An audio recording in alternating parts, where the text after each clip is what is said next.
Some helpful information from the Joint Information Center. The CARES Act, passed by Congress and signed by President Trump, includes $7.8 million earmarked for Arkansas to be specifically used to help the homeless and those who are at risk of becoming homeless. Now, that's great news for folks who have been evicted and who are facing eviction. And it's great news for agencies who are assisting people in shelters and those who are homeless and living on the street. But the money is not expected to arrive in Arkansas until mid-May. When it does arrive, the Department of Human Services will post an RFA, or request for application, on its website. Agencies statewide can then apply for a share of the grant money. That will likely occur in June.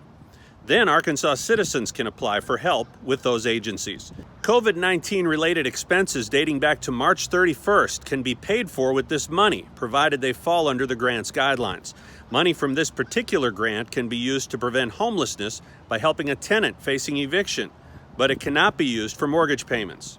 It can be used to help someone who qualifies to get into an apartment or rental property. It can help pay for hotel or motel costs if alternative shelter was needed to help prevent further spread of the virus. And it can be used to directly help the homeless by providing services or protection, such as masks.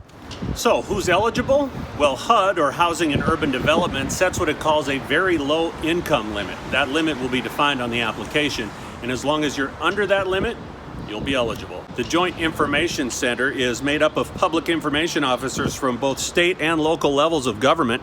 We're working to keep Arkansans better informed about COVID-19 related matters.